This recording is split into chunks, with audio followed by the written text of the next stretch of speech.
cek saldo tabungan, cek saldo gimana Bu? Cek THR. Baik. Bismillahirrahmanirrahim. Assalamualaikum warahmatullahi wabarakatuh. Waalaikumsalam warahmatullahi wabarakatuh. Orang menuntut ilmu itu yang paling penting adalah membuka hati, karena ilmu fisudur, ilmu itu ada di hati. Tapi hati itu akan aman, nyaman kalau suasana juga enak. Ini ada beberapa yang duduknya juga dapat tempat sampai di tangga-tangga naik. Gimana kalau ibu-ibu maju 2 langkah ke depan, maju jalan sini, 2 langkah maju. Ya. Meja MC mundur aja seperti ini. Ya. Ibu maju sini ya. Yang sini nggak apa-apa. Karena ternyata nggak kuat Bu, yang di belakang nggak muat sampai ke tangga-tangga.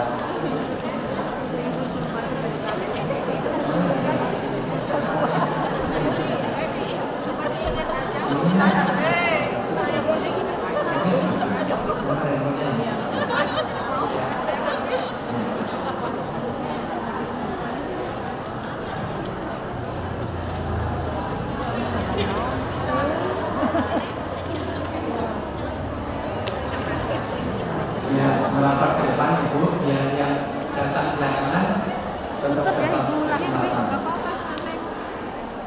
Silakan Bu, nanti kalau perlu kita berangkat ya. Baik, alhamdulillah dan amin. Ahmaduhu wa nusalli wa nusallimu ala rasulil karim.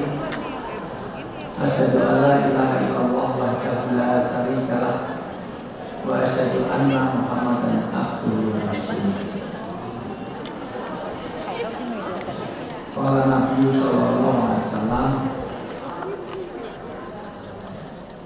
khairukum man ta'allama al-Qur'an wa 'allamah. Wa qala idzan man salaka tariqan yaltamisu bihi ilman sahalallahu tariqan ilal jannah. Wa qala Allah ta'ala fil kitabil karim, qul innal mautal ladzi tafirruna minhu fa innahum mulaqikum summa turraduna ila alimil ghaibi wasyahadati fayunabbiukum bima kuntum ta'malun. Sallallahu wa sallam manahnu ala dzalika min sayyidin wa sakirin walhamdulillahil alamin. Yang sangat saya takdimi, saya hormati, saya muliakan, dan Allah senantiasa jaga kesehatannya, diberikan keberkahan dan kemanfaatan hidupnya dunia sampai akhirat. Amin. Para ajengan, guru-guru kami, para orang tua kami yang hadir, ketua DKM, pengurus DKM, dan juga pengurus majelis taklim Fathul Ummah, semua yang hadir, mudah-mudahan Allah senantiasa berikan keberkahan dalam hidup kita. Hari ini alhamdulillah kita menempuh jalan surgawi. Amin. Jalan surgawinya bukan karena bagus dan megahnya masjid ini, tapi karena kita mengadakan kegiatan yang sangat-sangat dianjurkan, yaitu silaturahim. Nabi mensabdakan, tolong perhatian di sabda Nabi. Nabi kalau bersabda pasti benar, karena ciri Nabi adalah sidik, amanah, tabligh, fatonah, al-amin, maksum, mustafa, mukhtar. Nabi itu gak pernah bohong. Yang biasa bohong itu bukan Nabi, itu politisi, pejabat, sama orang Fathul apa? Ummah. Ustaz juga beberapa, tapi lebih banyak orang Fathul Ummah daripada. Nabi mensabdakan la yadkhulul jannah man qatilur rahim. Tidak akan masuk surga orang-orang yang memutuskan hubungan silaturahmi. Hari ini mungkin ilmu yang kita dapat tidak sebagaimana yang kita harapkan, tetapi ini menjadi jalan surga karena silaturahmi kita. Karena Nabi mengatakan tidak akan masuk surga orang yang memutuskan hubungan silaturahmi. Bahkan disinilah jalan keberkahan. Insya Allah yang hadir ini Allah berkahi hidupnya dunia sampai akhirat. Bahkan dipanjangkan usia. Bahkan ditambah persaudaraannya. Ditambah ilmunya. Dan disehatkan fisik, psikis dan rohaninya. Hati-hati kalau di tempat sini ini sering ada orang yang introvert. Introvert itu nggak pernah bergaul. Punya masalah diam di kuburan, punya masalah mengurung diri kamar mandi, WA group, live, pengajian nggak pernah datang. Orang seperti ini cepat edan. Orang-orang yang gila, dokter saya naik psikologi, jadi saya tahu psikologi. Psikologi itu gampang. Nanti kalau cari menantu yang belum nikah, tolong kalau nyari istri jangan cari wanita yang berkacamata. Karena ada temuan psikologi modern, wanita yang berkacamata ini kalau sudah nikah cenderung kurang setia. Itu terbukti secara empiris. Kenapa? Karena wanita yang berkacamata kalau sudah nikah itu kalau bangun tidur dia tidak mencari suaminya, itu mencari wanita. Betul ya? Ya bisa dengan suaminya 2 minggu nggak masalah. Tapi kalau kacamata nggak ada 2 jam ya. Apalagi orang sini ini, mohon maaf Bu, orang sini ini sudah di dalam tidur saja, di dalam selimut wajahnya memancarkan nur, bercahaya dan bersinar di dalam selimut. Bukan wajahnya glowing tapi mainan. Ada di sini masalah. Gak ada hubungannya Bu, gak usah dilepas kacamatanya, gak usah dilepas. Psikologi itu nanti bisa melihat karakter seseorang dari banyak hal, dari tanda tangan, dari tulisan tangan, bahkan raut wajah, bahkan ini telapak tangan ini kalau sering itu keluar keringat basah. Satu, dia itu punya penyakit internis, mungkin punya penyakit jantung, paru dan sebagainya. Kedua, stresnya tinggi. Orang yang mudah stres itu sehingga maka orang yang pengguna narkoba pasti mudah berkeringat. Bahkan ini bisa dilihat dari geologinya. Seseorang itu dilihat dari karakternya dari garis tangan. Coba. Ini karena tadi ikut di TSM ikut aja sini. Ikutin aku terus. Atau salah satu boleh tangannya diangkat, saya lihat karakternya. Baik Ibu, dan yang kedua agak megah Bu, saya ingin lihat karakternya. Oke, lapatkan oke, pegangkan, lapatkan semuanya. Tolong kumpulkan darah di semua darah, lepas. Kurang bel, lebihnya lagi, tahan sebentar, lepas. Oke, dengan Ibu siapa? Mama Bu? Ibu Arya. Ibu Arya. Berbahagialah suami yang mendapatkan Ibu Arya. Amin. Ibu Arya ini secara psikologis punya karakter yang sangat kuat, yaitu ibu yang sangat solehah. Insya Allah surgawi beliau. Amin. Kenapa? Karena punya sifat yang sangat menonjol dari karakternya kelihatan. Ibu ini ibu yang sangat taat, sangat penurut. Suruh gini mau, suruh gini.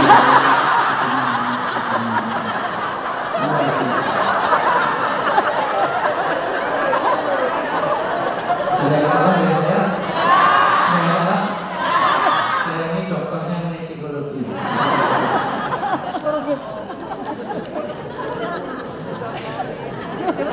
Fokus nggak nih? Fokus nggak nih? Saya itu senantiasa yang sulit dalam pengajian-pengajian umum seperti ini menghadirkan fokus. Kedua, berpikir. Ketiga, tawajuh. Tawajuh itu hudur hadirnya hati. Karena yang duduk di sini belum tentu hati dan pikirannya ada di masjid ini.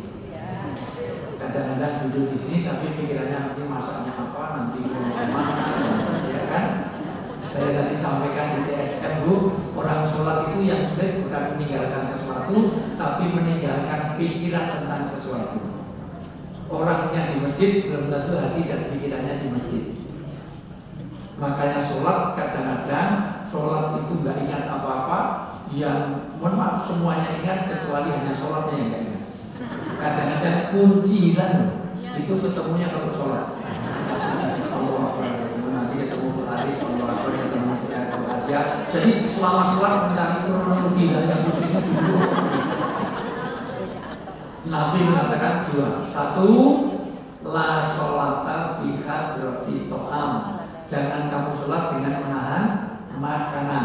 Kalau makanan siap, sholat dulu apa makan dulu? Oh, dunia ibu ini dunia makanan. Jangan sampai sholat dengan menahan makanan. Dapat snack enak-enak tinggal sholat bismillah. Runting panas.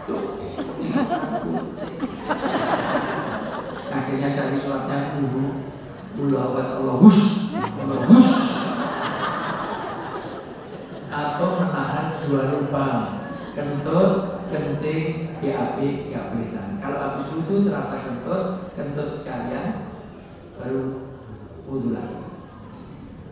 Jangan sholat sambil lanjut bisa. Aduh imamnya kelamaan kurang ajar masa. Wudhu aja wudhu malah sampai bismillah. Apalagi udah sampai al-tahiyah, udah tasawuf akhir kok berasa kentut, itu sayang banget. Dijepit, ditahan, dijepit. Lalu berusaha udut lah. Padahal kalau dijepit itu kalau daya jepitnya kalah, keluarnya malah panjang. Terutama yang gemuk-gemuk itu. Karena antara hulu sama hilirnya itu jauh, malah vibrasi pretek.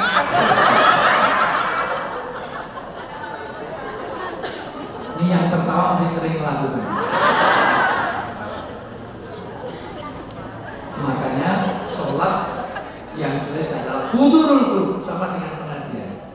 Pengajian ibu-ibu ini biasanya awal-awal sibuk untuk dunia WA, foto, segala macam. Jadi dunia nyata kalah dengan dunia maya. Apalagi di TSM itu sebagian rumis di sana berlambi tua pun segala macam. Bapak-bapak juga Anies, Ganjar, semuanya Prabowo. Jadi selama pengajian antara elit apa ini sama ibu-ibu yang saya muliakan. Halo. Saya itu selalu muji. Halo itu jawabannya hey. Halo. Hai. Halo, halo, hey. Hey, halo. Hey, halo. Halo, hey. Halo, hey, halo. Halo, hey, halo, hey. Hey, halo. Jadi sudah sepuh-sepuh biasanya untuk mikir agak susah. 2 kata direspon, 3 kata telepon, 5 kata udah. Saya ini senantiasa kalau nggak saya cek terus, saya khawatir saya serius di sini, yang di belakang udah billahi taufik. Apalagi dapat sandaran langsung bismillahirrahmanirrahim.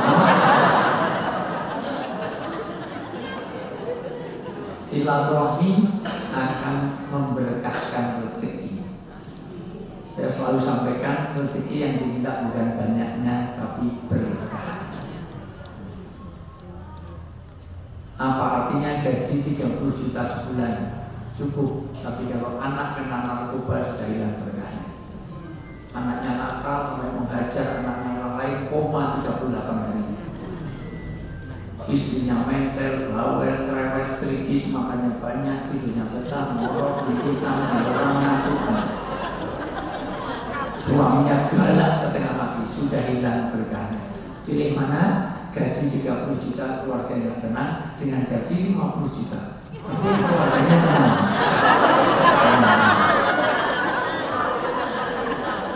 Berkah itu wujudnya ketenangan. Berkah itu rasa cukup. Cukup bukan digaji, tapi ada di hati.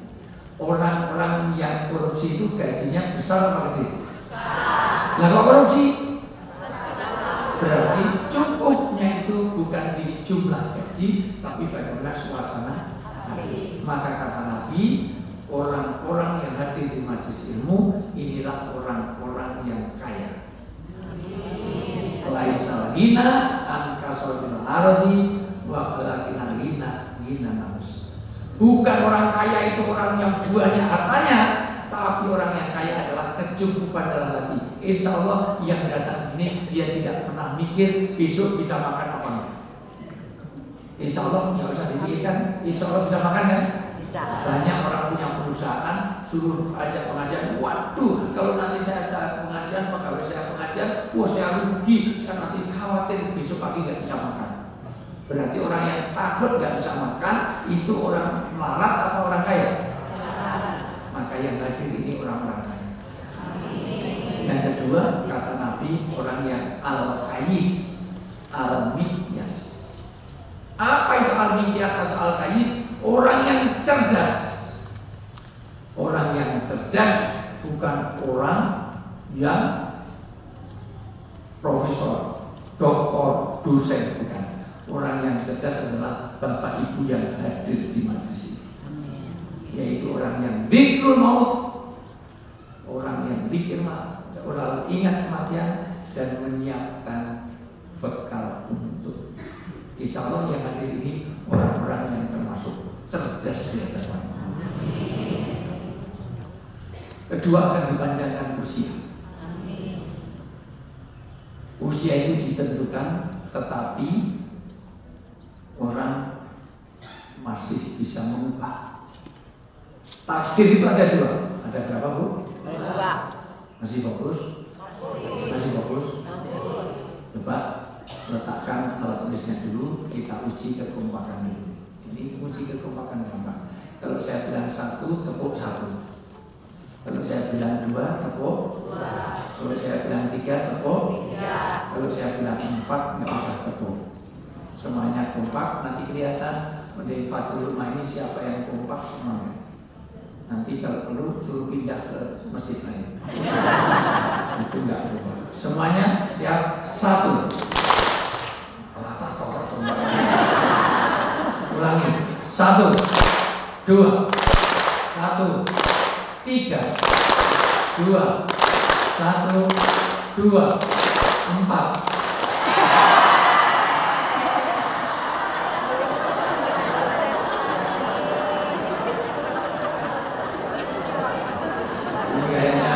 Penyusup dari jemaah lain yang kompak.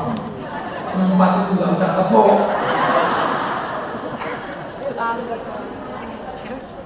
Ulang.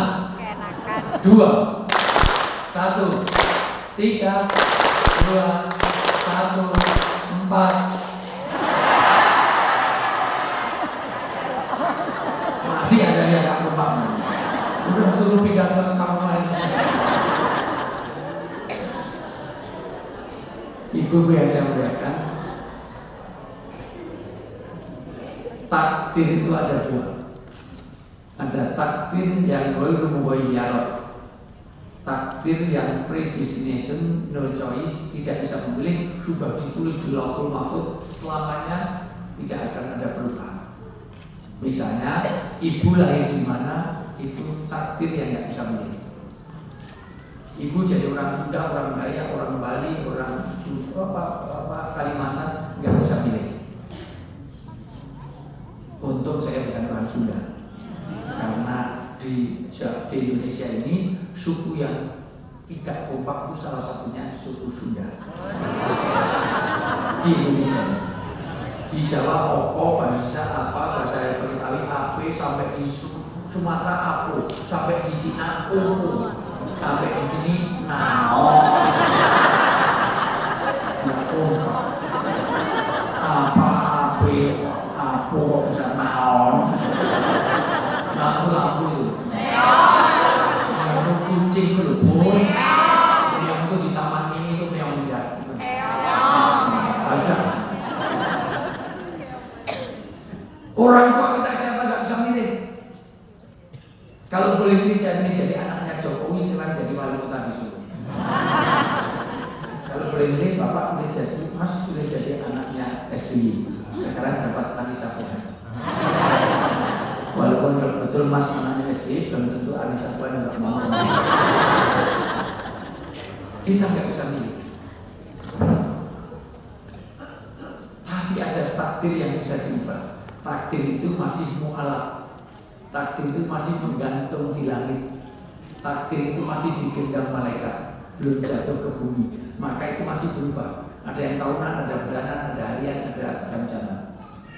Maka di malam-malam Lailatul Qadar orang minta berdoa untuk mendapatkan qadar Lailatul Qadar, ketentuan yang baik. Karena itu masih dia. Contoh, rezeki itu ditakdirkan tapi masih bisa diubah. Kalau ibu rajin usaha, ibu rajin sedekah, rajin silaturahmi, rajin untuk beribadah, rajin berbuat baik pada orang tua, banyak istighfar, rezeki dirubah, dilancarkan. Usia juga itu, mati ditakdirkan, tapi masih dijawab. Dengan apa? Dengan doa. Dengan apa? Dengan ikhtiar kesehatan. Dengan apa? Dengan silaturahmi. Nabi mengatakan siapa yang ingin diluaskan rezeki, dipanjangkan usia, maka perbanyaklah silaturahmi. Jadi masih bisa diubah. Orang yang sedekah memperpanjang usia. Hari ini kita diberkahi rezeki kita, dipanjangkan usia kita. Wasohibin karim, dipererat persaudaraan kita. Waziyadatul ilm, akan bertambah ilmu kita. Al ilmu imamul amal. Ilmu itu adalah guidannya amal. Orang beramal tidak berdasarkan ilmu tidak diterima. Orang 40 ini wajib-wajib, Masya Allah saja ikut pengajian. Jam 10 sudah zuhur, Masya Allah biasa. Jam 11 sudah asar, Masya Allah. Rajin bu. Besok pagi nyembelih sapi, apa untuk korban? Lah kok korban sekarang, besok repot. Mumpung sekarang ini agak longgar. Diterima nggak? Kalau nggak sesuai dengan itu. Ibu Alia sudah wudhu di rumah. Bu Ali, mana tadi Bu Ali? Ya, Bu Ali sudah wudhu di rumah. Sudah kumur muka tangan, kurang kaki. Terus ke masjid. Begitu ke masjid, ayo sholat jamaah. Sebentar saya tak wudhu dulu. Begitu wudhu cuma kaki doang. Nah kalau cuma kaki doang, yang lain sudah pagi di rumah. Sah nggak wudhu? Maka perlu nggak sah. Harus satu zaman satu makan. Ibu pengen kurban sapi, tapi sapi satu kan sayang disembelih. Hari ini kurbannya yang kuping yang saya cekik. Besok ekornya, besok butuh satu. Besok lagi kakinya satu yang sah nggak? Ya. Kenapa? Harus sesuai dengan ilmu. Maka orang yang berilmu diangkat derajatnya. Dan hari ini kita majlis ilmu, majlis di mana Rasulullah Allah akan mengangkat derajat kita semuanya di surga. Amin. Maka mudah-mudahan yang hari ini sakit-sakit pulang dari sini Allah berikan kesembuhan. Amin. Bertahan dari pengajian ini. Amin. Yang masih punya masalah dalam hidup diberi penyelesaian yang terbaik. Yang masih jomblo-jomblo didekatkan jodohnya. Amin. Yang sudah berjodoh belum ada keturunan sampai di tengah jalan hamil. Yang masih punya utang-utang belum lunas, mudah-mudahan pulang dari sini Allah berikan lupa orang yang mengutangnya. Amin yang kenceng itu ujungnya belum lunas. Ketahuan kalau iurannya belum lunas. Yang anaknya masih nakal-nakal jadi anak yang soleh-soleh. Yang keluarganya masih jadi berantakan jadi keluarga yang sakinah. Untuk itu ibu-ibu, tema yang diberikan kepada saya adalah bagaimana mempertahankan iman di akhir zaman. Ada 5 strategi mempertahankan iman kata Ibnul Qayyim al-Jauziyah. Pertama, orang itu harus membangun suasana agama. Dalam bahasa agamanya bid'ah yang hasanah. Orang itu punya asas keterpengaruhan, jadi dimanapun bikin pengaruh. Tadi saya di sana sudah ngetes bagaimana orang bisa dipengaruhi. Kita tes ulang, nanti yang ikut di sana dengan di sini nanti akan beda. Tangan kanan diangkat, semuanya tangan kanan diangkat, ya tangan kanan diangkat, semuanya gerakan. Saya jadi tari sufi, Bapak Ibu kalau ke Dubai, ke Yordan, ke Mesir ada tari sufi, orang muter ratusan kali ya jatuh, ada kekuatan Tuhan dalam hidup kita, akan jangan dikit, jangan tegakkan. Bapak Ibu tidak sedang gerakkan tangan, tapi Allah sedang gerakkan tangan kita, kata Ibn Arabi. Demikian lagi, yang mau copot, biar gak terima, biar gak Parkinson, biar gak pikun, semua lihat saya, ikuti perintah saya. Begini lagi, kayak copot, begini lagi, pegang dagu.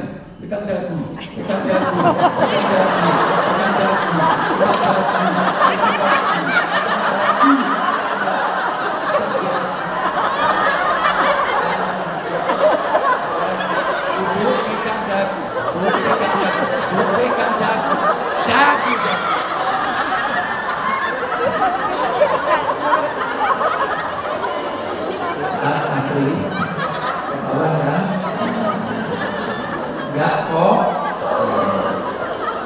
Dengar enggak? Saya suruh pegang. Dengar enggak? Ternyata apa yang dilihat lebih terkesan daripada apa yang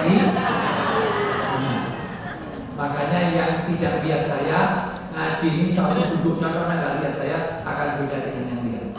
Yang tidur, yang ngantuk, dengan yang merem, dengan yang melek nanti beda. Nah, saya tidak mau, saya enak serius di sini, yang di belakang udah bilahi taufik. Bagi dapat sandaran langsung bismillah, Allahumma. Sampai sidrotil muntah. Dua, ternyata orang mudah dipengaruhi. Satu orang aja pengaruh pada banyak orang. Ini dari Bapak tidak? Bapak Ibu gini terus. Nggak bisa tertawa, Ibu juga 6 kali nggak turun-turun. Yang di belakang diulang aja masih duduk. Sampai dipukul sebelahnya, Bu. Betul Bu? Orang punya asas. Ibu, tolong mesti jawab, jangan lebih dari 5 detik. Bu, kalau tisu warnanya apa? Putih. Tolong semuanya jawab ya. Kalau tisu warnanya putih. Kalau kapas warnanya putih. Kalau tulang warnanya putih. Kalau gigi sering disikat warnanya putih. Oke, kalau susu warnanya putih. Kalau tulang warnanya apa? Putih. Kalau susu warnanya apa? Putih. Kalau tisu warnanya apa? Putih. Kalau kain kafan warnanya apa? Putih. Kalau kain ikram warnanya apa? Putih. Jadi sapi minumnya Ibu,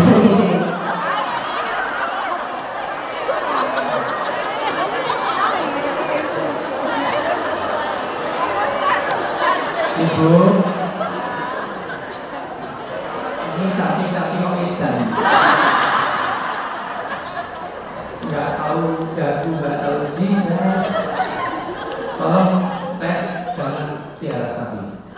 Bangkrut, ini piara sapi dikasih minum jadi sapi minumnya tadi susu. Setahu saya minum susu itu bayi. Betul Bu? Makanya kalau nimang bayi jangan menipu. Tepuk ame-ame ya. Siang makan nasi, kalau malam minum susu. Bohong.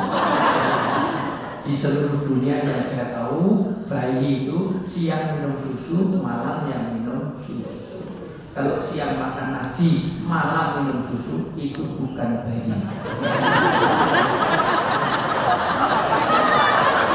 Setahu saya yang siang makan nasi, malam minum susu, itu bukan bayi. Itu bayi-bayi yang minum susu. Bayi yang siang.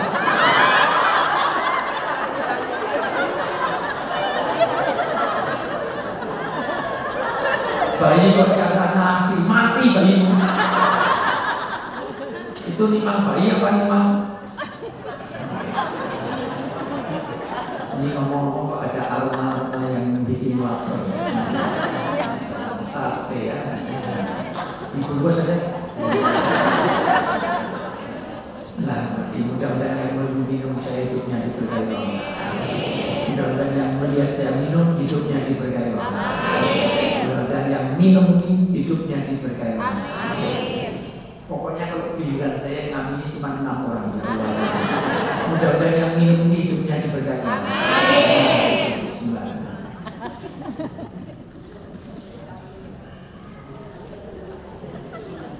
Rasulullah itu kalau minum hanya diminum separuh.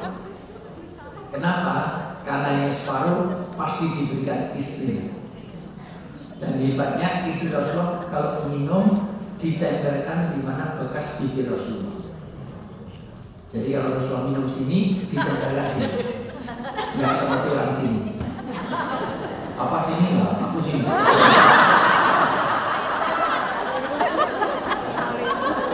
Bahkan Rasulullah itu anak soleh masalah. Kok saya kalah perhatian dengan nggak apa-apa, tidak jasnya. Siapa namanya? Ya? Kelas berapa? Kasih aja, mau nggak? Masa ini anak soleh surga. Ini untuk uang saku ya. Anak soleh ya. Anak soleh. Ini anak saya. Tapi kan, kalau aku soleh. Kalau asli bukan dia mahal. Kamu kok juga ikut terus juga tidak pagi ikut sini ikut. Oh, sampai mana tadi? Anak sama-sama raya kita pun ya. Rasul itu kalau makan apel, kalau ada, tapi ini belum ada. Misalnya ini apel, misalnya Rasul itu selalu bikin gigitan sedikit. Kenapa? Karena biar istrinya dapatnya banyak. Dan hebatnya istri Rasulullah gigitnya juga sedikit, dilanjutkan di mana bekas gigi Rasulullah. Jadi kalau Rasulullah gigitnya sini juga di sini. Enggak seperti jamaah Fatul. Bapak sini nggak boleh kosong gigi, aku sini. Sampai kadang-kadang 1-2 itu berkali-kali gigitan. Gantian, indah sekali. Walaupun pernah Rasulullah minum itu dihabiskan. Bismillahirrahmanirrahim.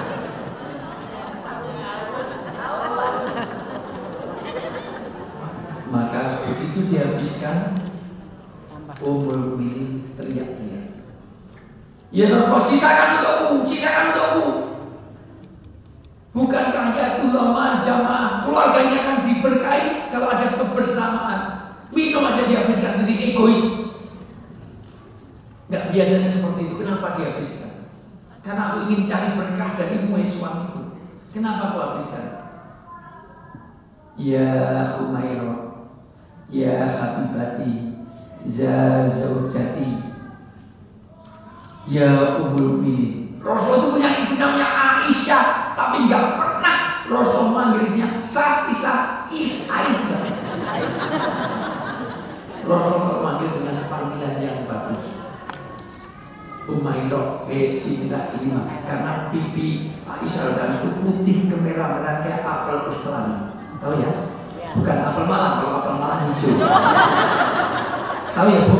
Putih ada merah-merahnya. Kayak pakai blaze on itu. Jadi kayak orang Libanon. Orang Libanon itu kalau lewat 1, yang cantik 10. Karena orangnya udah lewat, kecantikannya masih ada kelihatan di sini. Beda dengan 45. Menjauh lewat 1 pengajian yang cantik cuma 1 aja udah punya suami. Jadi masih jadi putih kemerah-merahan. Kalau di sini kayak siapa ya? Enggak ada.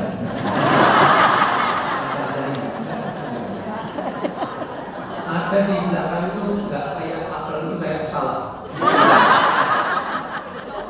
Sebelahnya kayak manggis. Karena jujur itu tidak boleh kalau itu menyakitkan hati pasangan. Suami ibu itu hitam, nggak boleh panggil black si black, nggak boleh. pin pada enggak boleh. Ini enggak boleh. Jelas suaminya bodak panggil Kak bodak. Kalau bodak panggil Mas Agus. Kalau Agus agak mundur sedikit misalnya. Jelas isinya gemuk panggil dun. Menyinggung perasaan. Tapi kalau gemuk ya jangan panggil sing langsing, lebih menyinggung lagi. Buat panggilan wahai istriku yang sangat berbobot. Wahai Tuhan besar, maafkan aku terlalu haus. Maka maafkan saya habis. Kalau memang haus, ya saya bikin lagi. Maka buru-buru gelas ini dibawa ke dapur. Sampai di dapur, Ummul Mukminin menangis saja. Ya Allah, jangan-jangan surga saya tertutup oleh gelas ini. Karena saya tidak menjadi istri yang terbaik. Kenapa? Ternyata bikinnya minum tadi sebelum subuh. Dapur Rasul itu gelap. Di dapur itu garamnya habis, gulanya utuh. Berarti yang diminum Rasul tadi adalah air garam. Maka Rasul dihabiskan. Karena untuk menjaga perasaan, inilah Rasul, orang yang sangat menjaga perasaan istri. Bu, maka nangis. Jangan-jangan ini tertutup karena saya nggak baik. Karena sebaik-baik istri yang paling baik untuk suami. Karena istri sekarang lebih baik ke suami orang daripada suami sendiri. Dan sebaik-baik suami yang paling baik untuk istrinya. Karena suami sekarang lebih pintar menyenangkan istri orang daripada istri sendiri. Tuh. Ya. Begitulah seorang suami. Maka untuk menguji suami ibu, besok pagi bikin mie, dikasih 5 sendok. Langsung disemprotin. Kira-kira di subuh tolong minum bangun tidur, masih anget mas, ini tolong diminum. Kira-kira orang sini dikasih itu apa bu responnya? Semprotin. Marah semprotin, wah biasa rubah mau elu jauh dan hebatnya itu Rasulullah. Karena sebaik-baik suami yang paling baik untuk istrinya. Gak fair rasanya bapak-bapak kalau ada orang lain juga didengarkan sampai 2 jam, dikasih handphone, sak nomor handphonenya, saya handphonenya dikasih. Istrinya sendiri yang nanya asal jawab. Dari mana Pak? Dari belakang. Mau kemana? Mau ke depan. Sudah makan? Sudah, nggak makan mati. Suami istri gaya satu tidak dimulai dari handphone. Nanti sesekali ibu telepon suami. Nama di kontak itu menunjukkan hubungan suami istri yang harmonis atau tidak. Kalau namanya Ali, namanya Bu Arya, namanya Astri, kok ditulis di sini Mama, Bebek, Yayang, Cinta, Milo, Hani, oke. Tapi kalau namanya itu Astri, kok ditulis di sini Mabes Polri, Mabes Buno, Bareskrim, Satpam, Kadipolpam. Apalagi jelas namanya itu Arya, ditulis di sini Mak Lampir. Nah kalau bisa handphone suami bisa dipakai istri, handphone istri bisa dipakai suami. Kalau lelang dulu nanti handphone suami serahkan istri seminggu, biar dipakai istrinya seminggu. Terus bapak beli lagi dengan nomor baru, disimpan di kamar. Sama saja. Pak,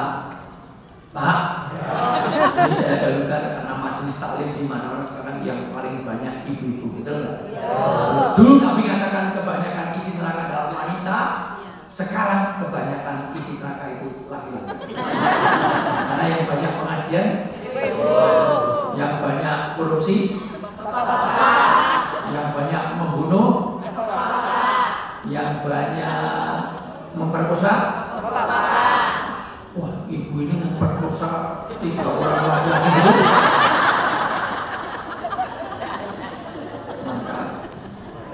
Maka tolong dengerin bapak-bapak, jangan pernah banyak handphone. Sekali bapak menyakiti hati orang, pertama bapak melamar istri dalam keadaan sudah jadi, nggak biayai sekolahnya, nggak biayai pendidikan, kesehatan, terutama saya. Karena saya dulu melamar istri saya tunggu sampai S2 selesai supaya nggak biayai.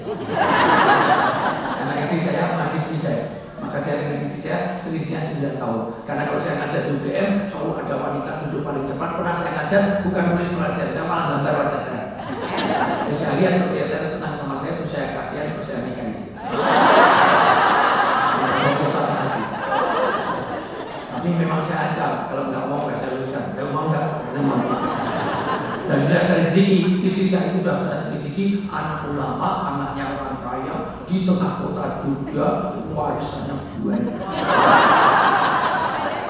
Dan itu salah satu pertimbangan kenapa dulu saya nikahi dia. Tapi sayang sampai hari ini warisannya nggak dibagi-bagi. Mau doanya, mudah-mudahan.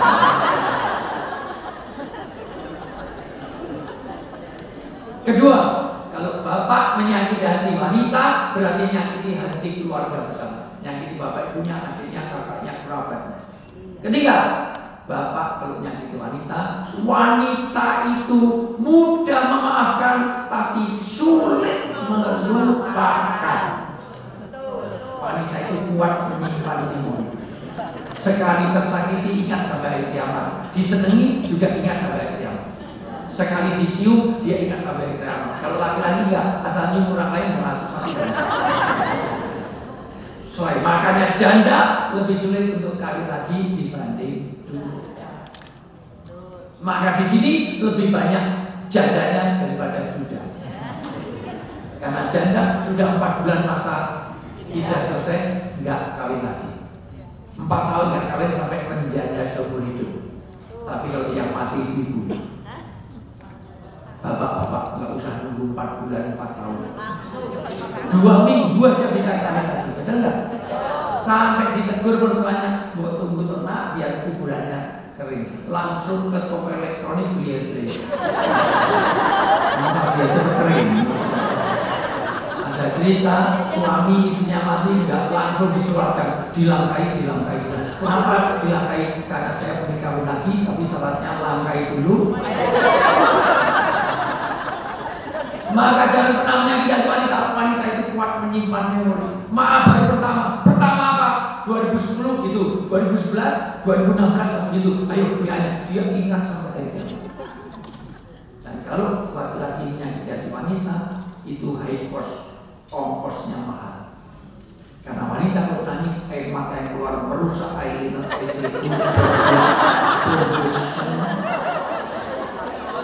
kulit, viva, kosmetik, gizi super, semua yang keluar dikasih. Kalau laki-laki nangis nggak ada biaya. Itu nggak pakai bedak, malah bedak, sabun muka aja nggak punya. Sabun mandi, bermuka, bertangan, bernyuci. Makanya para malinya sama semuanya masa bulan. Maka sebusuk-busuk laki-laki adalah laki-laki yang sudah menyakiti hati istri. Dan sebaik-baik wanita yang paling baik untuk suaminya. Karena suami istri sekarang lebih pintar menyenangkan suami orang daripada suami sendiri. Mau keluar, mau dandanya 3 jam. Rudung putar sana, putar naik lagi, turun lagi, naik lagi, turun lagi. Enggak ada bayar ini enggak. Tadi di TSM banyak ini enggak ada. Rudung yang bagus itu, ciputnya itu harusnya miring separuh. Jadi kenapa?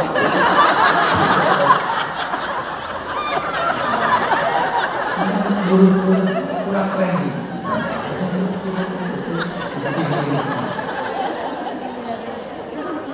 Harusnya gitu. Keluar rumah begitu, di rumah suami datang daster bu, seminggu itu digantung dipakai lagi, gantung pakai lagi. Dua jatuh masa daster 1 tuh bedanya 8, penitinya 6. Dasternya itu, belakang diketek sama ujung. Itu terus masalah. Masalah. Bu, bu, kalau ibu tidak pandai menservis suami, suami akan banyak terpuaskan di luar rumah. Di mal-mal, apalagi di lapangan bola, rumput tetangga lebih di lapangan bola itu rumputnya hijau. Kayak itu kupilang kurus pinggiran sih, kayak bola kayak gitar. Sementara yang di rumah pertumbuhannya melebar, gemuk.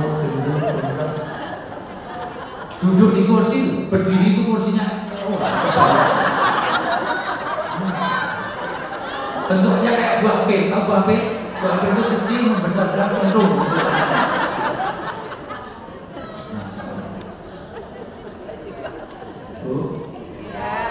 Dibelikan kalung itu langsung hilang. Mana kalungnya? Ini saya pakai, jepit leher.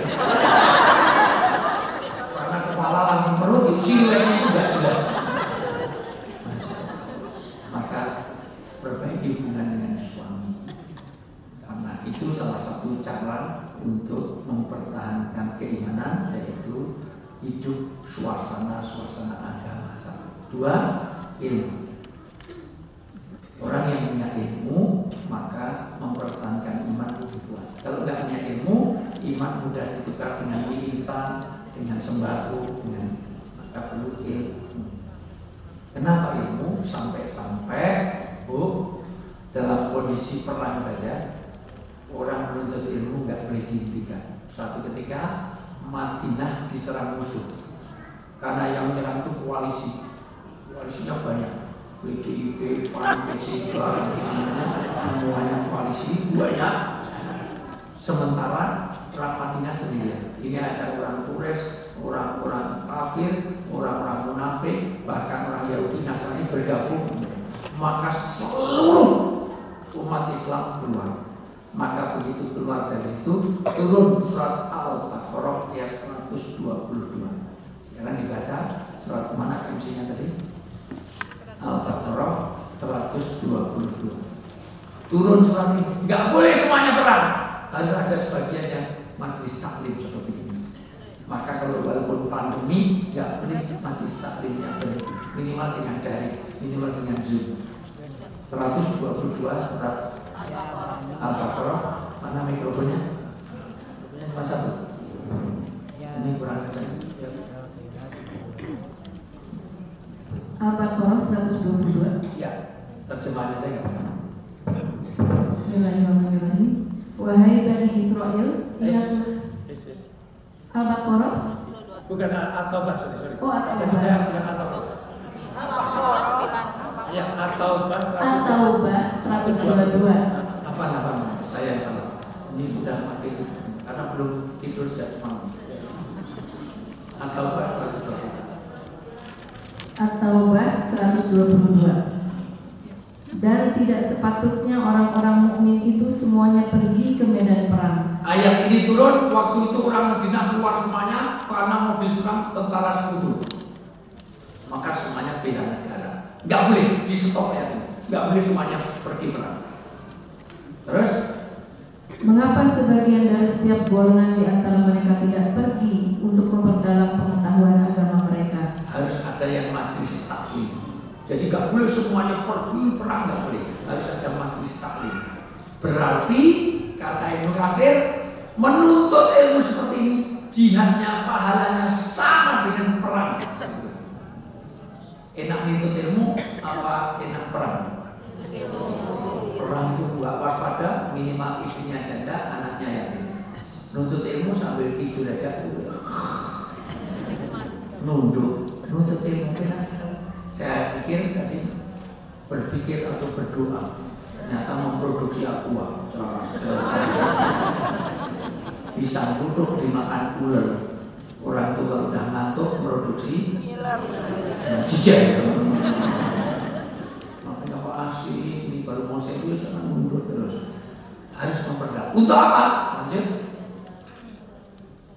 Rupanya dan untuk memberi peringatan kepada kaumnya jika mereka telah kembali agar mereka dapat menjaga dirinya. Ya, untuk memberikan pelajaran kepada yang tidak ikut pengajian. Maka tugas ngaji sekarang Anda belajar, besok harus mengajarkan. Kepada siapa? Minimal pada anak, istri, suami, keluarga terdekat. Maka hasil pengajian ini ibu harus menyampaikan.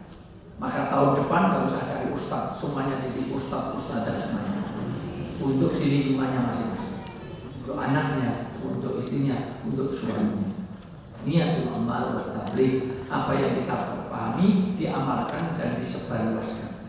Minimal pada anak kita, tetangga kita, asisten rumah tangga harus ada itu. Begitulah hebatnya. Maka yang ketiga diperlukan bitona, teman-teman dekat. Di akhir zaman ibu-ibu sangat dipengaruhi oleh teman dekatnya. Ar-rajul alladzi la tas'al falyandur man yukhalil man qarini. Keberagaman seseorang itu gak usah kamu tanya, lihat saja siapa teman dekatnya, man jalis. Maka mulai hari ini WA grupnya diganti, yang isinya kuliner live, ganti wandi sehari walaupun satu tausiah, walaupun hanya satu Quran satu hadis, satu Quran satu ayat, itu lumayan. Inilah untuk mempertahankan. Jadi perlu suasana, perlu kedua teman. Sampai kamu harus mau bersabar. Karena berteman dengan orang-orang baik itu perlu sabar. Halo? Halo? Baik? Masih hidup? Masih. Boleh saya uji fokusnya dulu. Ini memang agak serius sedikit saya ini. Ganti yang jangan pakai garam ya. Bu? Ya. Coba. Kalau saya bilang satu, tangan kanannya gini. Satu, tangan kanan gini. Ya. Tangan kanan. Dua, tangan kiri dinaikkan. Di sini. Tangan kiri. Satu, tangan kanan. Dua, tangan kirinya ditusukkan sebelahnya. Sebelahnya. Ditusukkan sebelahnya, jangan terus di sebelah lama nggak ditusuk. Oh gini.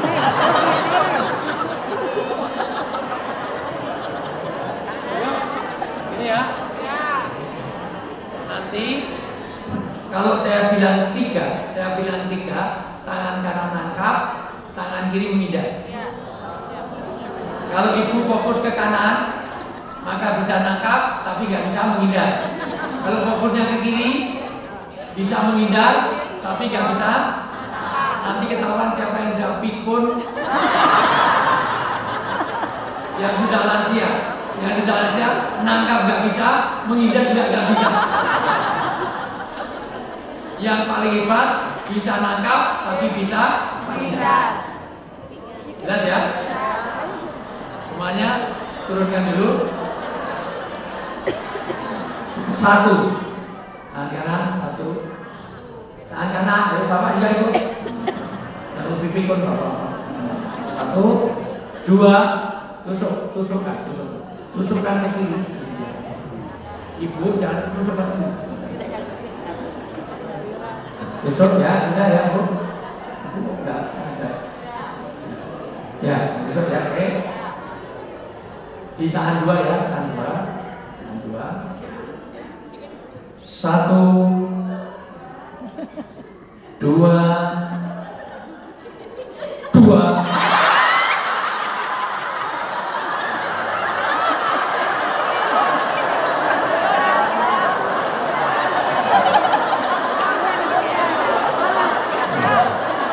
Ternyata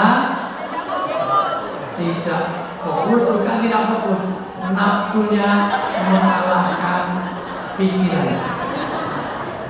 Bu, nangkapnya kalau hitungan berapa? Ulang sekali lagi, satu, dua, ditahan dua. Kok susah banget gini bu? Nah, gitu lah. Kok susah.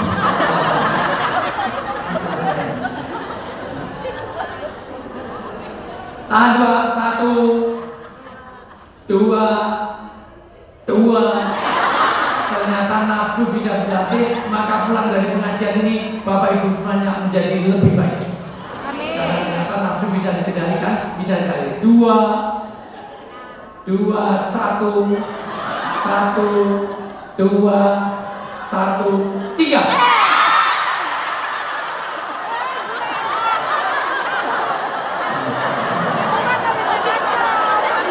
Ada yang senang banget bisa menghindar, tapi juga nggak bisa nangkep sama aja.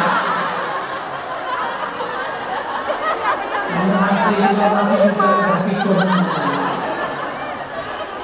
Sekarang ke kiri biar imbang, otak kanan dan kiri. 1 tangan kiri, 1 tangan kiri.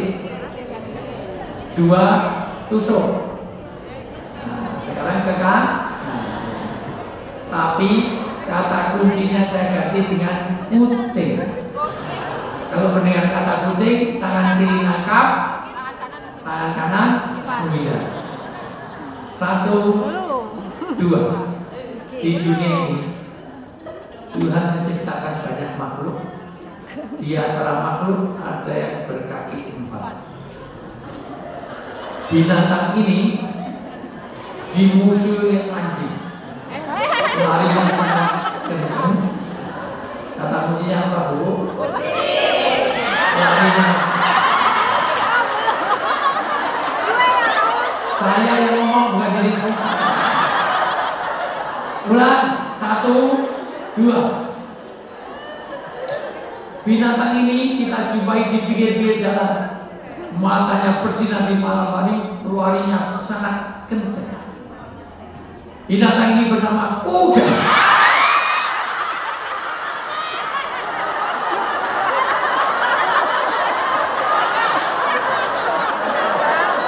Kata kuncinya apa? Saya tadi bilang apa? Kuda dengan kucing beda enggak? 1, 2. Udah, pengajian siang-siang ini kalau nggak diginiin tidur semuanya. Selain kuda, ada juga binatang yang lebih kecil dari kuda, yaitu kura. Aja.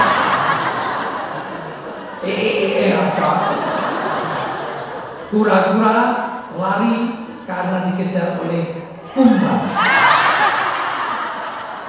Kumbang kadang-kadang takut juga dengan kutu.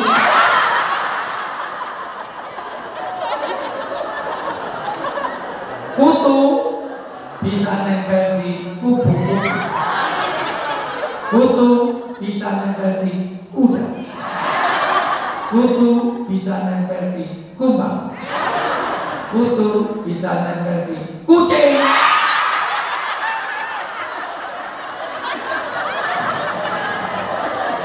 Masya Allah, senangnya menghibur hantu-hantu ini. Ternyata nafsu berpengaruh kepada apa yang kita lihat. Maka untuk berteman ini harus mengendalikan nafsu. Sekarang dibaca surat Al-Kahfi ayat 28. Wasbir nafsaka ma'al, sabarlah nafsu untuk beramal baik. Di akhir zaman mempertaruhkan iman perlu kesabaran. Sabar untuk bersama orang-orang yang dibaca. Dan bersabarlah engkau Muhammad bersama orang yang menyeru Tuhannya pada pagi dan senja hari. Sabarlah bersama orang yang senantiasa taklim, wirid, zikir, pengajian. Bersabar. Kenapa? Karena untuk ngaji seperti ini perlu kesabaran. Kalau nonton konser Coldplay dibela-belain sampai bayar berapa, Bu? 11 juta. 11 juta. Tiketnya 11 juta, itu pun sold out, udah habis sekarang. 11 juta. Taklim di sini sedekahnya berapa?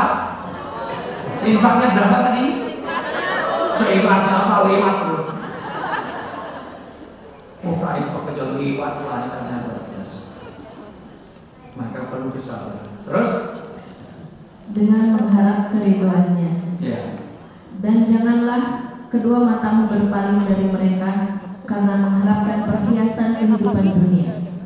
Dan janganlah engkau mengikuti orang yang hatinya telah kami lalaikan dari mengingat kami, serta menuruti keinginannya dan keadaannya sudah melewati batas. Untuk bersabar itu diperintahkan Allah. Sabar dalam tiga: satu, sabar di dalam musibah; dua, sabar di dalam ketaatan; tiga, sabar untuk tidak maksiat. Saya persingkat: sabar dalam musibah ditemukan Nabi Ayub. Nabi Ayub itu lama nggak punya anak. Nabi Ayub itu punya anak banyak sekali, punya anak banyak, sukses kaya raya. Tapi tiba-tiba diuji, gagal panen, hartanya ludes. Dari luar kota sedang dagang, pulang kaget kena banjir likuifaksi, rumahnya tenggelam bersama 10 anaknya. 10 anak likuifaksi itu belah ini tenggelam, rumahnya dicari gak ada, tenggelam. Tapi masih sabar, taat pada. Habis itu sakitnya bukan sehari 2 hari, 14 tahun sakit gak sembuh-sembuh, sampai nangis kepada Allah untuk memuji, untuk beribadah, sampai buta matanya. Setelah buta matanya ditinggal istrinya. Dan ternyata banyak wanita zaman sekarang tipe Bu Ayub. Ada uang abang disayang, nggak ada uang abang. Nah, pelakunya ada di sini. Ibu kalau mau nyuci baju suami, ada dolar di saku suami, sebelum masuk ke mesin cuci biasanya diambil apa serahkan suami? Oh, maling semuanya. Main ambil aja. Makanya paling banyak masalah Pak, kalau punya istri pinter cari duit, itu pasti di rumah banyak masalah. Karena kalau istri pinter cari duit itu disimpan kemana aja ketahuan. Karena dia pinter, itu pinternya luar biasa. Udah untuk batas buku aja ketahuan. Ini uang apa? Katanya sudah diberikan, kalau masih ada uang di buku, itu uang sial. Nah kok sial gimana? Sialan, ketahuan juga. Diselipkan di peci aja ketahuan. Oh, tapi tetap sabar sampai akhirnya ditinggal dan tetap berdoa. Kalau aku nanti sembuh, kekayaanku pulih, maka kamu balik, saya pukul 100 kali. Ini nada. Tapi begitu sembuh, kekayaan banyak, betul istri yang meninggalkan tadi balik lagi. Maka mau dipukul 100 kali, ditegur dulu, enggak boleh. Boleh nadar, tapi 100 itu hanya boleh sekali. Itu nanti dalam Islam ada syaratnya, lain kali kita bicarakan. Yang kedua, sabar untuk senantiasa taat. Itu dilakukan oleh Nabi Ibrahim. Nabi Ibrahim lama gak punya anak, begitu punya anak hamil suruh ninggal pergi. Untung yang jadi istrinya Ibrahim adalah Hajar. Seandainya yang jadi ini orang Masya Allah, fatul umat, apa yang terjadi? Dasar laki-laki gak tanggung jawab, menghamili ditinggal pergi. Dasar wanita laki-laki apa? Ini perintah Allah. Ditinggal bukan sehari 2 hari, 13 tahun.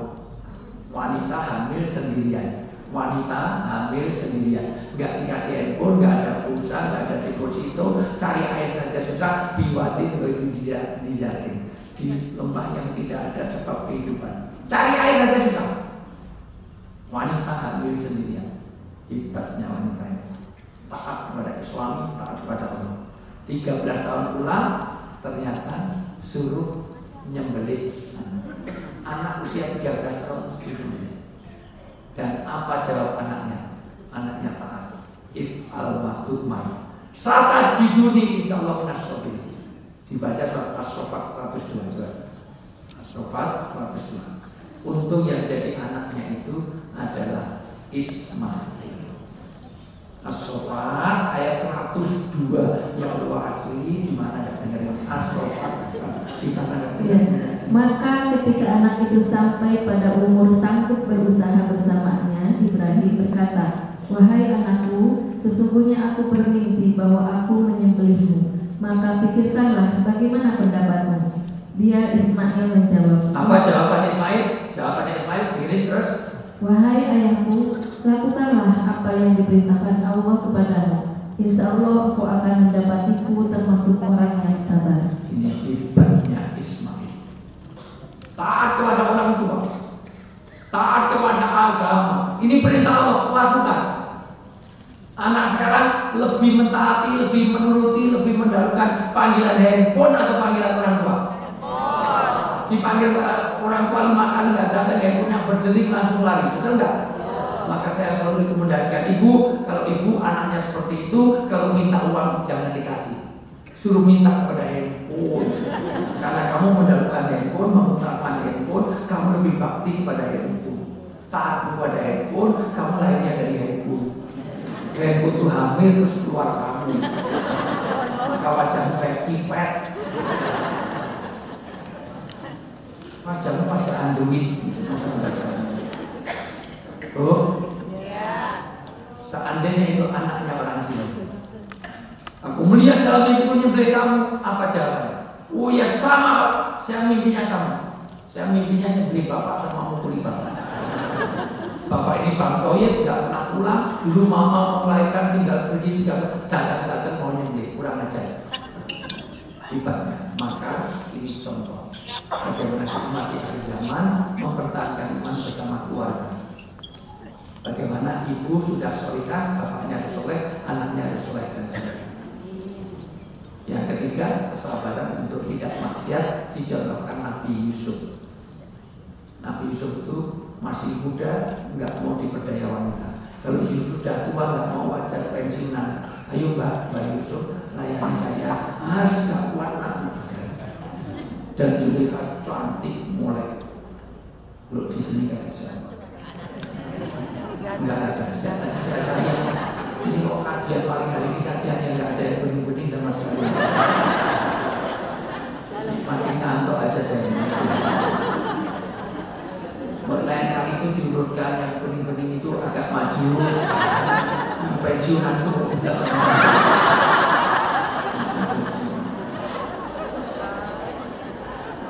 Luar biasa. Saya ulang, mempertahankan iman di akhir zaman diperlukan suasana agama. Rumah ada alarm untuk sholat, kalau syukur terdengar adzan segala macam. Dua, ada fitunah teman-teman dekat. Ketiga, perlu ilmu. Keempat, diperlukan guru. Dan yang kelima, perbanyak doa. Doa itu mempertahankan iman. Orang yang berdoa, mohon maaf, itu nanti terhindar dari kemaksiatan. Maka anak mau masuk rumah, nah ini rumah apa kan yang rumah? Kalau rumah salah, sana keluar lagi. Maka bismillah, apa-apa bismillah, suasanakan agama. Tangan kanan, duduk, bismillah. Itu supaya ada berkat, supaya iman terjaga. Kemana? Karena orang berbuat maksiat tidak pernah berdoa. Copet nggak pernah berdoa sebelum nyopet. Bismillahirrahmanirrahim. Orang mau memperkosa ya Allah, berilah kenikmatan anak-anak mau pacaran baik di sebelum pacaran kita mulai ala hadinya al-fatihah.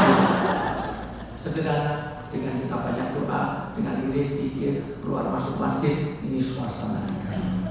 Inilah mempertahankan. Saya sudah mau asal. Jadi kalau di TV saya sudah tanda tangan 4 kali masuk lagi. Dan itu saja saya dari pagi ini nanti yang lain kita teruskan berikutnya. Tadi di kelas studi juga belum selesai, pengantar aja. Mungkin ada dialog, bapak-bapak ada pertanyaan? Tidak ada. Baik, ibu ada pertanyaan? Yang di sini ada pertanyaan? Ada pertanyaan? Bu Arya ada pertanyaan? Bu Ali ada pertanyaan? Andri? Nanti Jafri. Ya. Ibu ada pertanyaan? Boleh, silakan. Boleh yang saya sampaikan atau yang lain. Misalnya kalau suami saya kawin lagi itu saya bunuh atau saya bunuh diri. Silakan mikrofonnya ini.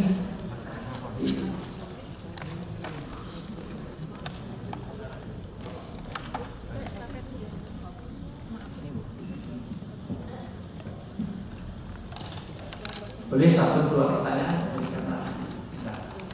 Assalamualaikum warahmatullahi wabarakatuh. Waalaikumsalam. Oh iya Bu, insya Allah 17 mau berangkat haji, bimbing haji di Travel Khalifah Tour. Saya insya Allah ini haji yang ke-22. Semuanya haji sopek, sokongannya memakai ya. Hajinya haji kosasi, ongkosnya dikasih malah dibayar karena pembimbing. Tapi saya sudah 11 kali bimbing di Khalifah Tour Bandung. Ya, Fatur jalan apa? Katamso.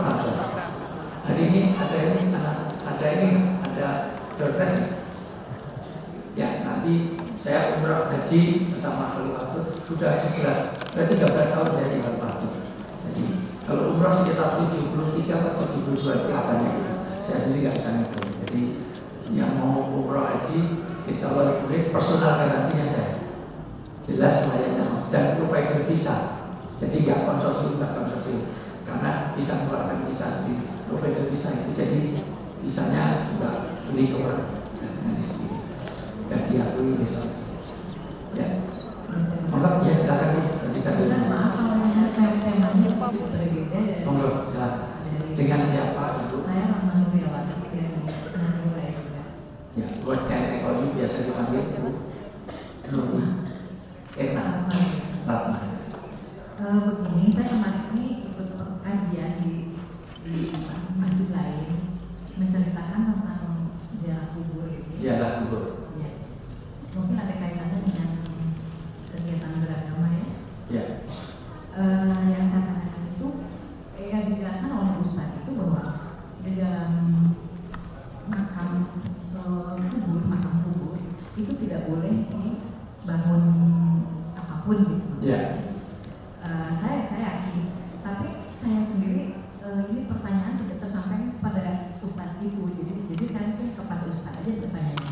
Pertanyaan saya gini, kalau kita ingin kalau kita cinta kepada orang tua kita, maksudnya ayah saya ya, saya sangat merasakan jasa ayah saya kepada saya. Ayah saya menyekolahkan saya memberi semangat sampai saat saya itu seperti ini. Nah, sehingga saya itu ingin memperbaiki, memelihara makamnya. Nah, apakah boleh untuk memperbaiki makam itu? Karena yang saya lakukan, apalagi saya lihat di pemakaman di seluruh Bandung, itu yang namanya makam itu kan pakai marmer, pakai apa, bagus. Membanding-bandingkan dengan yang di Bakti, saya pernah ke Bakti, dan di Bakti itu hanya nisan saja. Nah, mengenai kaitannya dengan ibadah memakamkan, itu sebetulnya bagaimana kalau kita ngomong kepada orang tua kita yang dasarnya besar gitu. Ya. Itu pertanyaan saya. Boleh atau enggak ini? Satu aja ya Bu, ini yang lain nanti usul karena Ibu sudah enggak itunya meresah semuanya. Pertanyaan satu aja. Pertama Bu, pertama dulu zaman jahiliyah, zaman Mesir kuno, orang itu membahagiakan orang yang meninggal dengan membangun kubur. Dibikinlah piramid, dibikinlah istana. Maka kata Nabi bukan begitu caranya. Maka dihancurkan dulu untuk bangun kuburan, bangun itu aja, wah habisnya luar biasa. Di dalam Islam memuliakan orang tua yang sudah meninggal ada 13. Disarikan dari hadis-hadis yang sahih. Pertama, merukuni jenazah. Dimuliakannya, maka disegerakan penguburan, dimandikan, dikafani, disolatkan, didoakan setiap saat. Kata Grand Sheikh Al-Azhar, mendoakan orang tua sehari 5 kali masih doakan. Enggak imbang. Doakan. Orang tua itu menggantikan anaknya kalau sakit, betul enggak Bu? Anaknya sakit, orang tuanya ikut sakit. Tapi orang tua sakit, anaknya bersakit? Ya. Orang tua menggantikan anaknya kalau sakit, ya Allah, mau yang sakit saya saja biar anak saya sehat. Saya ngalamin. Istri saya itu 3 anaknya. Ada yang salah dari saya? Istri saya saya itu 3 anak. Istri saya tugas ke luar negeri, karena istri saya juga dosen, waktu itu masih didikan terus saya harus nungguin 3 anak yang sakit Tuhan. Saya sampai nangis, ya Allah, yang sakit saya saja, biar anak saya sehat. Tapi jujur, siapa yang gantikan orang tuanya? Ada yang mau? Orang tuanya udah pikun, tremor, Parkinson, udah stroke, ya Allah, yang stroke saya saja. Biar orang saya bisa jadi di KMD saja. Bahkan saya melihat langsung, saya orang daerah, lihat seorang ibu, anaknya masih bayi, pilek, dia ngisep ingus anaknya. Ada yang pernah? Ya. Pernah alami? Ngisep ingus anaknya waktu bayi. Pernah, Bu?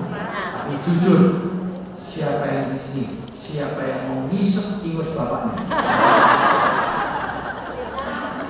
Bapak bilang ngisep ingus bapaknya. Maka mengenang jasa itu tidak dengan membangun kubur, tapi boleh tak menandai? Boleh. Yang boleh ditandai, sekedar tanda ini kuburan orang tua boleh. Tanda itu ya bukan membangun istana. Caranya berikutnya melanjutkan amal baiknya.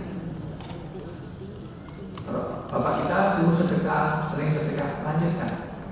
Bapak saya seperti saya itu sampai ditulis sama anak-anak saya, orang tua itu jelang lebaran pasti orang sekampung di halaman kampung halaman saya itu sekampung pasti dikasih, nggak peduli kaya miskin, pokoknya kasih hadiah semua.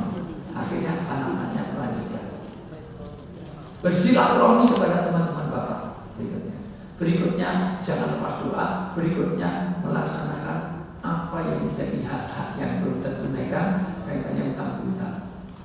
Mensegerakan warisan, menghajikan, mengumrah, itu cara cinta kita kepada Bapak. Kemudian silaturahmi kepada teman-teman bapaknya yang masih hidup supaya merepresentasikan, loh ini loh anaknya saya. Kemudian menjaga nama baiknya. Kemudian bersedekah atas nama orang tua kita. Nyumbang masjid itu atas nama orang tua. Bangunkan ini atas nama orang tua.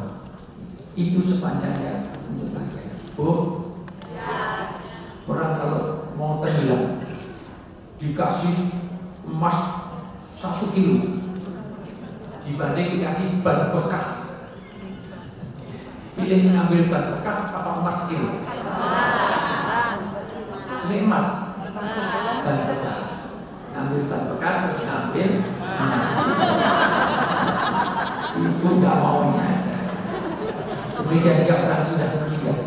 Yang diperlukan bukan bangunan kuburan, tapi setoran doa dan amal-amal dari yang dia. Begitulah cara Islam. Jadi jangan membangun. Kalau sekedar menandai dibagi tidak hanya ada tanda batu-batu, tapi mohon maaf itu. Tapi jangan salah, kalau di kuburan maklah ada kotak-kotaknya ada, tapi sekedar kotak-kotak. Maka makam Siti Khadijah ada nggak sih? Ada, dikasih kotak saja tapi bukan bangunan. Bahkan yang untuk haji itu semuanya dalam bentuk kotak-kotak, karena itu ditumpuk. Ditumpuk, nanti kalau sudah mulai membusuk nggak ada ini, tumpuk lagi, jadi itu banyak sekali. Kalau enggak nanti habiskan. Itu boleh habis. Udah itu aja karena udah jelang asal. Yang lain ada pertanyaan? Tidak ada. Baik, kalau tidak ada. Ini kalau di TV udah rata-rata 6 kali saya. Udah, lain kali aja nanti kalau Capri aja. Maaf Pak Ustadz, ini tadi yang bertanya dapat sama yang baca Quran. Dapat ini apa? Door prize. Sama yang baca Quran. Ya, paling. Ya. Dan ini tadi ada yang pesan, Mas Teguh akan memberi hadiah, bukan hadiah ya, kenang-kenangan kepada Pak Ustadz, Quran custom katanya. Ada tulisannya kepada Mas Teguh, tolong segera diserahkan kepada Pak Ustadz karena waktu demikian mepet. Mas Teguh Quran nanti ketua DKM. Apa? Rubicon apa hati?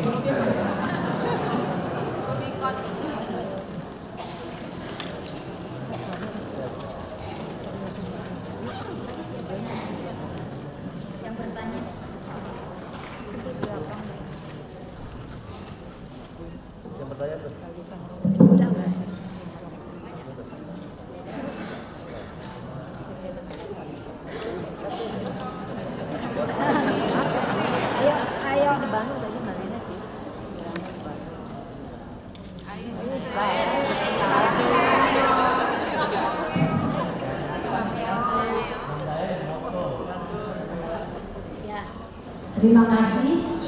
Ini yang baca Quran nanti saja ya kami serahkan.